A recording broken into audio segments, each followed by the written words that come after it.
जादुई शेर और खूनी बाघ मानव। एक जंगल में रंगा नाम का एक बाघ रहा करता था। रंगा बाघ ने घोर तपस्या की थी, जिसकी वजह से वे बहुत खतरनाक, ताकतवर और जादुई बाघ मानव बन जाता है। और उसके साथ कई साथी रहा करते थे। उनमें से एक बाघ रंगा बाघ मानव से कहता है, महाराज, आप तो बहुत ताकतवर हो गए हो। अब आप इस जंगल के साथ साथ पूरी दुनिया पर भी राज करोगे। हा हा हा हा, तुम सही कह रहे हो। मैं अब पूरी दुनिया पर राज करूंगा और इसके लिए मुझे मेरे जैसी बाघ मानव की सेना तैयार करनी होगी। तभी मैं इस जंगल के साथ पूरी दुनिया पर राज करूंगा। अब रंगा अपने एक साथी बाघ के साथ जंगल में निकल जाता है और सभी जानवर इतने खतरनाक बाघ मानव को देखकर भागने लगते हैं। लेकिन रंगा उनमें से एक हिरन को पकड़ लेता है। तब हिरन डरते डरते रंगा से कहती है, देखो, मुझे छोड़ दो। घर में मेरे छोटे छोटे बच्चे हैं और वह बहुत भूखे हैं। मुझे उनके पास जाना है। प्लीज मुझे छोड़ दो। हा हा हा हा, अगर मैं सभी जानवरों को ऐसे छोड़ने लगा तो मैं अपनी सेना कैसे बनाऊंगा। तब रंगा उस हिरन को काट लेता है। देर बाद वह हिरन भी बाघ मानव में बदल जाती है। अब सभी जानवरों में आपस में लड़ाई शुरू हो जाती है और सभी जानवर बाघ मानव में बदल जाते हैं। और अब खूनी बाघ मानव रंगा की फौज धीरे धीरे बढ़ने लगती है। ये देखकर रंगा बहुत खुश होता है। हा हा हा हा, अब वो दिन दूर नहीं है जब मैं इस जंगल के साथ पूरी दुनिया पर अपनी हुकूमत चलाऊंगा। हा हा हा हा।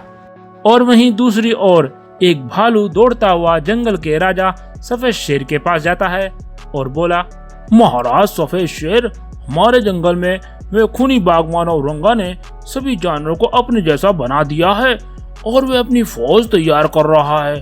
अगर आपने कुछ नहीं किया तो सारे जानवर उस रंगा के गुलाम बन जाएंगे। महाराज, जल्दी से आप कुछ करिए।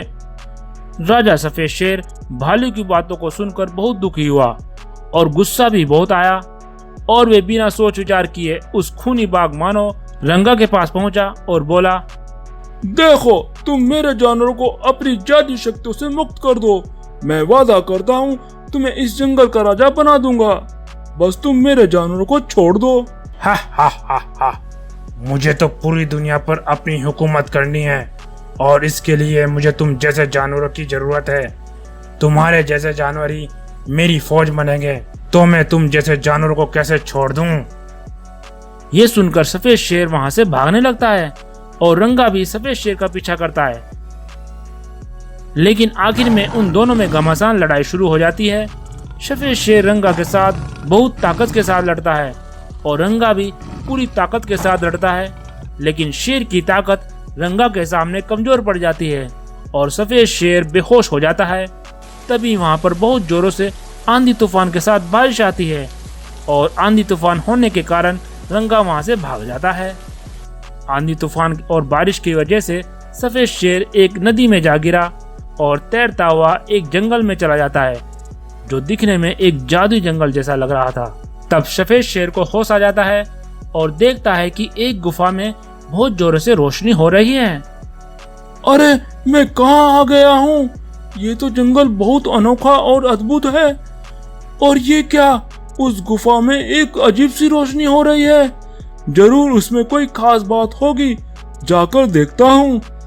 तब सफेद शेर उस गुफा में पहुंचा और देखा कि एक सुनहरा अंडा रखा है, जो हीरे की तरह तेज रोशनी के साथ चमक रहा है। तभी उस अंडे में से एक जादुई सुनहरी मछली प्रकट होती है और बोलती है, आओ आओ सफेद शेर, तुम्हारा मेरे इस जंगल में स्वागत है। बोलो, मैं तुम्हारी कैसे मदद कर सकती हूँ। ऐ जादुई सुनहरी मछली, मैं जीना नहीं चाहता हूँ, क्योंकि जब मैं अपने जानवरों की रक्षा नहीं कर सकता तो मेरे जीने का कोई हक नहीं है। तुम मुझे मार दो। शेर, बस तुम इतने में ये हार मान गए? क्या तुम्हें मालूम नहीं, हर जिंदा चीज का अंत जरूर होता है। और हाँ, उस खूनी बाघ मानव के पाप का घड़ा भर चुका है और उसकी मौत तो तुम्हारे ही हाथों लिखी है। क्या? लेकिन कैसे? मैं तो एक मामूली सा शेर हूँ और वे एक ताकतवर जादुई खूनी पाक मानव है। भला मैं उसे कैसे मार सकता हूँ? हा हा हा, नादान शेर, मैं एक जादुई मछली हूँ। मैं तुम्हें जादुई शक्तियाँ दे देती हूँ। तुम इन शक्तियों से उस खूनी बाघ मानव का अंत कर सकोगे और जितने भी जानवर बाघ मानव बने हुए हैं उन्हें तुम असली रूप में ला सकते हो। तब वह मछली सफेद शेर को जादुई शक्तियाँ दे देती है और अब सफेद शेर जादुई शक्तियाँ पाकर बहुत ताकतवर हो जाता है और दौड़कर अपने जंगल आ जाता है और सभी शापित जानवरों को उन्हें असली रूप में ला देता है। रंगा बाघ मानव जब ये देखता है कि उसकी सभी फौज अपने असली रूप में आ गए हैं तो वे गुस्से से आग बबूला हो जाता है। तभी रंगा के सामने वे जादुई सफेद शेर भी आ जाता है और बोला, खूनी रंगा, अब तुम्हारा पाप का घड़ा भर चुका है। अब तुम्हारी मौत मेरे हाथों होगी। चल, मरने के लिए तैयार हो जा। हा हा हा हा हा। लगता है तू उस दिन की पिटाई को भूल गया है, लेकिन इस बार मैं तुम्हें जिंदा नहीं छोड़ूंगा। चल आजा, देखते हैं कौन किसको मारता है। तब दोनों में घमासान लड़ाई होने लगती है। रंगा अपनी पूरी ताकत लगा देता है, लेकिन इस बार सफेद शेर ने रंगा की बुरी तरह से पिटाई की। रंगा की ताकत सफेद शेर के सामने कमजोर पड़ गई और सफेद शेर ने रंगा को जान से मार दिया और इसके साथ ही सफेद शेर ने रंगा के सभी साथियों को भी अपनी शक्तियों से आग में भस्म कर दिया। ये देखकर सभी जानवरों ने अपने महाराज सफेद शेर की जमकर तारीफ की और उनकी जय जयकार करने लगे और अब सभी इस जंगल में हंसी खुशी से अपने जादुई सफेद शेर के साथ रहने लगे। तो कहानी पसंद आए इस वीडियो को लाइक करें और ऐसी इंटरेस्टेड वीडियो के लिए हमारे चैनल को सब्सक्राइब करें। Thank you.